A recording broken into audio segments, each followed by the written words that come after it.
I think we have an internet break over there. Yeah, you've been freezing up every now and then. Really? Yeah. You'd like go, you'd stop like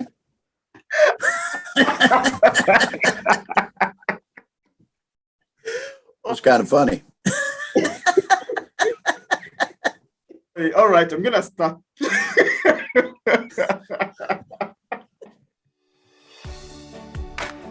Welcome to P English Literature, a YouTube channel that conveys Amazon, Goodreads, blog, and video book reviews coupled with interviews with authors. It's a perfect channel for book lovers, authors, and writers generally. P English Literature, the exact channel for you and me.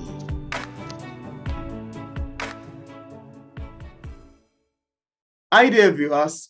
Today, I'm joining in conversation with Gordon Horton, the author of these amazing books that I got here, Jason King, which is the first book in 5.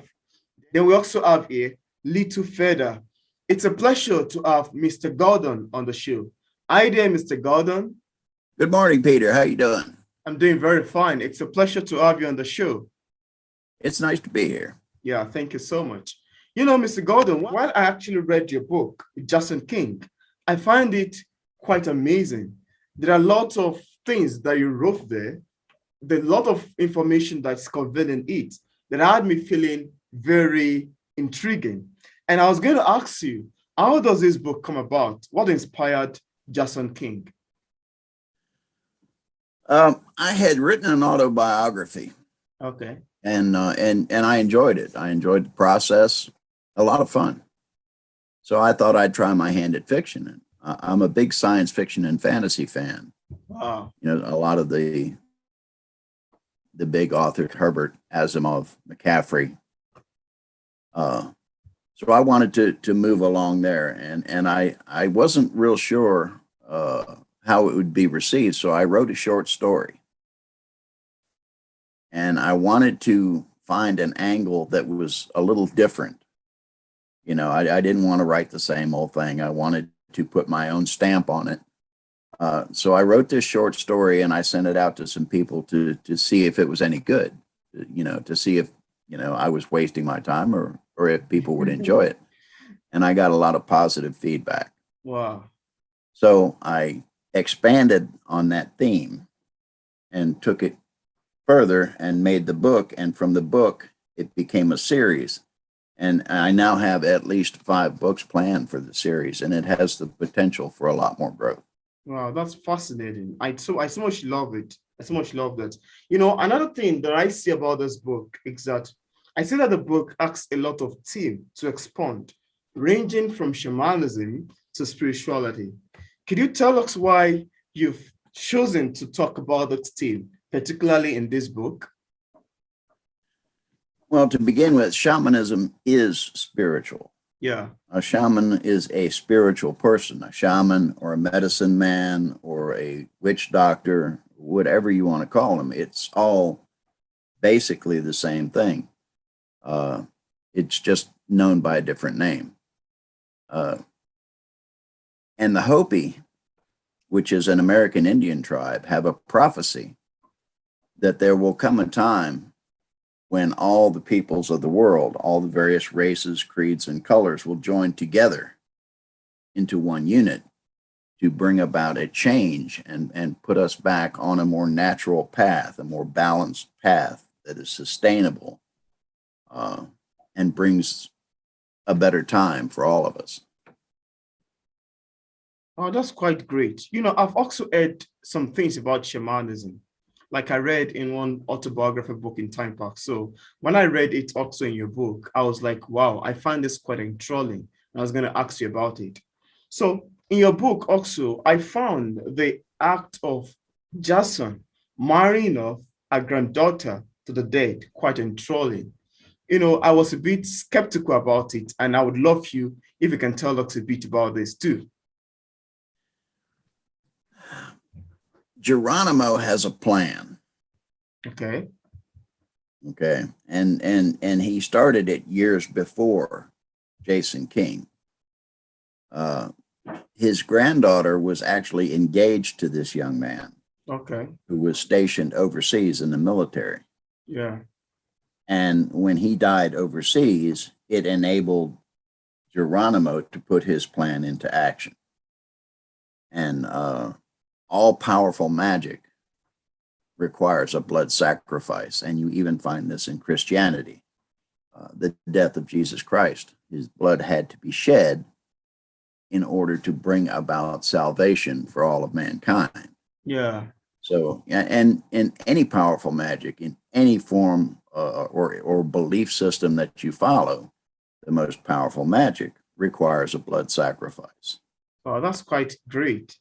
Also, apart from the fact that this book is a fiction, do you think that there are some actual link that exists between the dead and the living? Have you ever experienced a sense of deja vu? No, I haven't. I haven't heard about that. Okay. You know what deja vu is? No. Okay, that's where you experience something that seems so familiar to you that you feel like you've done it before. Oh. Have you ever found yourself in a situation where it's like, wow, this is familiar? Oh, I think most time it appears like a dream. Sometimes, like, you're having a dream, seeing yourself in a particular situation in real life. And once you now see it, you'll be like, oh, I think I've experienced this before. Is that what? Yes, exactly. Oh, this is deja vu. Whoa. And that is, to my belief, you are experiencing a similar situation to what you have experienced in a past life. Okay. See, to a lot of Aboriginal and indigenous cultures believe that this is a place where we come to learn. And when we have done with this life, we go home. We go on to the next world. And if you think of it like that, you realize that really death is just another beginning. Wow. Just a place to start over. Wow. And we come back as many times as we need to. Wow. Looks like finding something new. Yeah, it's a classroom. We come back here to learn a lesson. And sometimes we might live an entire life just to learn one thing. Wow. So that's actually great. I also see that this book is the first in series of 5. Can you tell us a bit about the second book series, Dark's Ear, Little Further, and the progress of the other book series? Little Feather picks up where Jason King leaves off. Okay. It follows one of the characters in Jason King through her growth and her progression in her life. And in the end of the book, as in the end of Jason King, in the end of Jason King, there's a place where you find out who he really is and who he started out as. And Little Feather, you will find out the same thing in the next book called Snake Eyes. Wow. At the beginning of Snake Eyes, you find out who Michelle Fields started out life as. She's Michelle Fields now, but she was somebody else before that in another life. Wow. Just as Jason King was another person in a former life. Wow, that's fantastic. It's kind of subtle. Yeah, that's great. That's great. And I look forward to reading the book. I actually can't wait to read it so I can have more idea about what follow up from Jason King.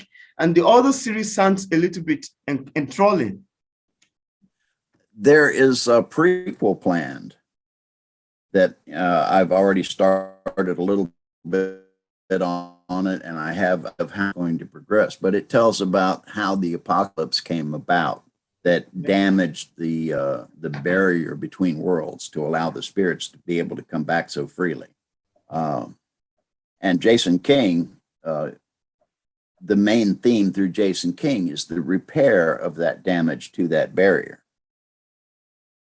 And this continues this sort of back and forth between worlds in Little Feather. And then there's another book that I've started also to kind of, go along with it, that talks of the future of this reality where the world has already accepted and developed this new world order.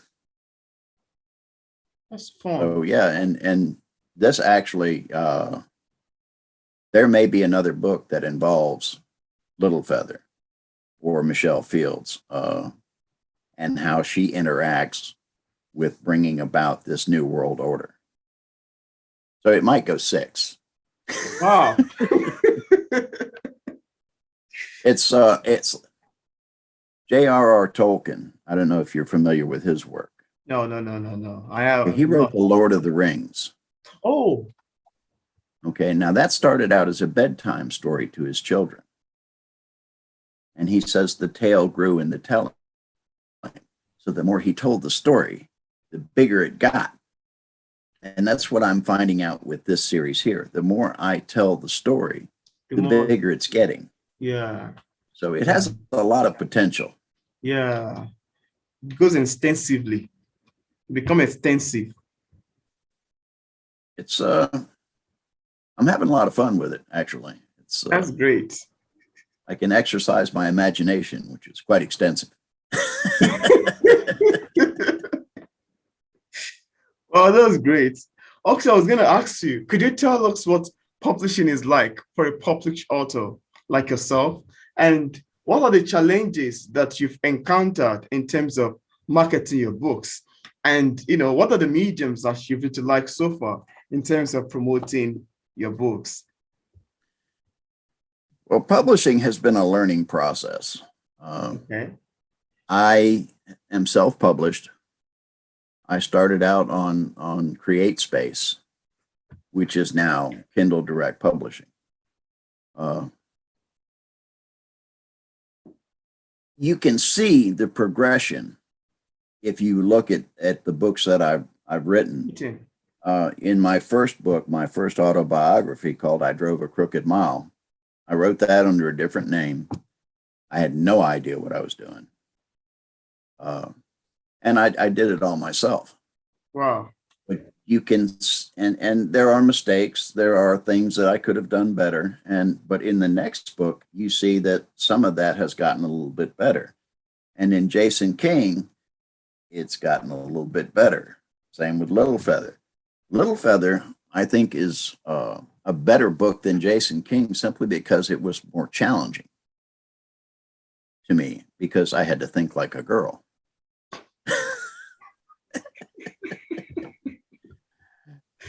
Not easy, but it's a learning process, and I'm still learning. I don't include a table of contents because I've never read a table of contents in my life. I just pick up the book and read. I start reading. I don't care how many chapters there are. I don't care what the titles to the chapters are. If the book is interesting, you read it. If it's not interesting, knowing what page chapter 6 starts out on isn't going to help you.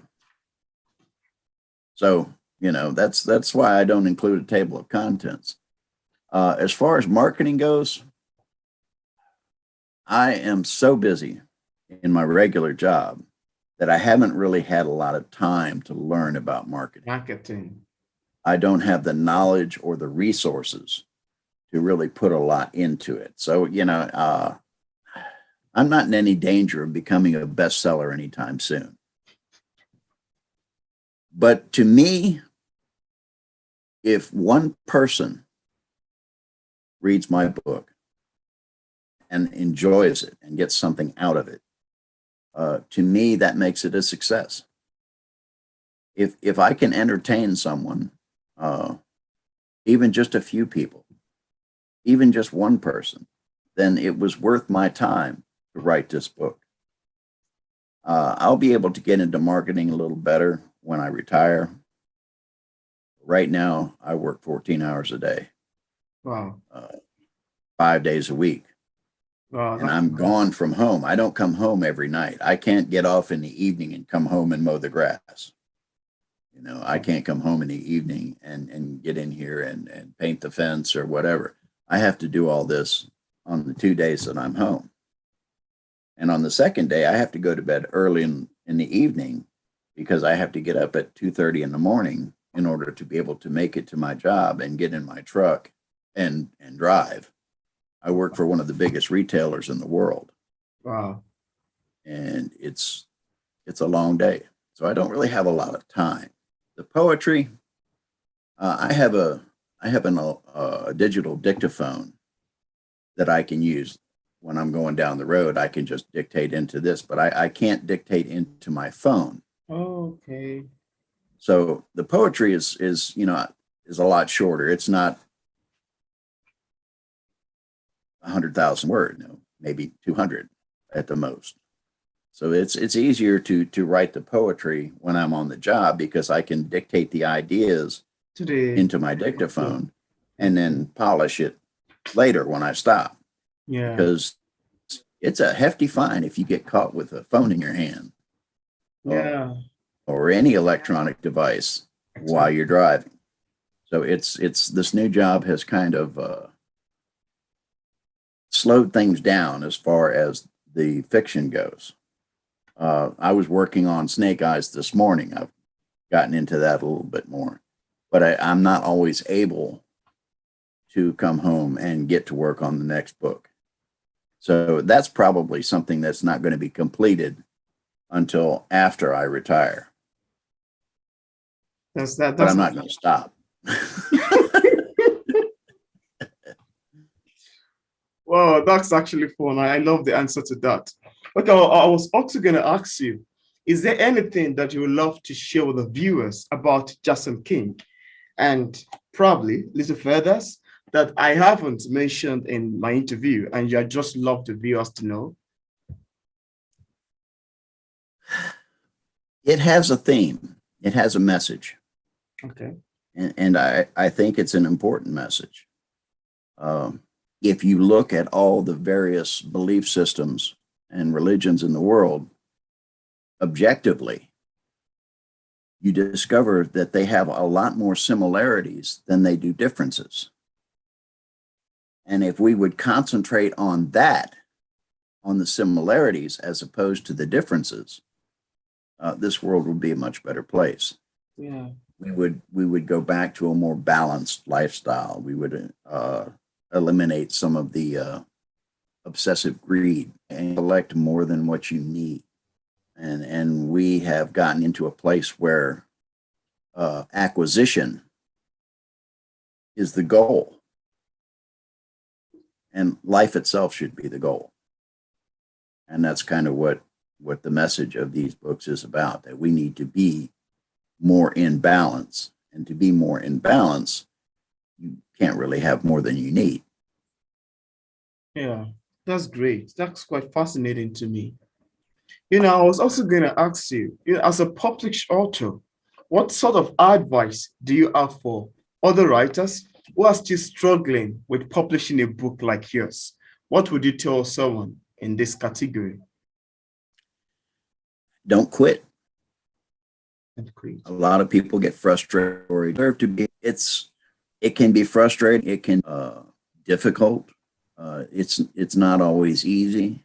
And some stories aren't easy to tell and get something out of it or enjoys it, is entertained by it. Then what you've written is successful.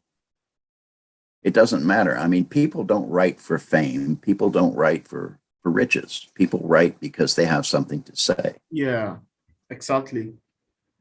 So, if you have something to say, there is someone out there who will need to hear it. Yeah. Yeah. And if that one person hears it, then what you've written is a success. So don't quit.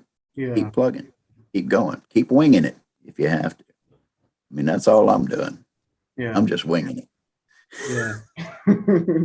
That's good. I actually love that advice because, like you said, anybody that is want to write has a message to communicate, has something to tell. And there are people out there waiting to hear what you have to say. So that's why you got to keep going, keep doing what you got doing. I so much love that, response. There is a quote that I heard years ago. Okay. And I don't remember who said it or where I heard it, but it's something that I keep in mind every day. and that is that everyone is superior to me in that I can learn something from them. Okay. And so say what you have to say, because there's someone somewhere that needs to hear it. That's great. So thank you so much, Mr. Gordon, for accepting the invitation to be featured on P English Literature. Viewers, I left a link in the description part of this interview to his book, Jason King, Little Feathers, and some other ones in the series. So if you'd like to get a copy, please check in the description below to get a copy directly on Amazon. Thank you for accepting the invitation to be featured on P English Literature. I truly appreciate it. Thank you for having me. It's been a good time. Yeah. I've always enjoyed talking to you. You're such a pleasant fellow. Yeah. It's a pleasure.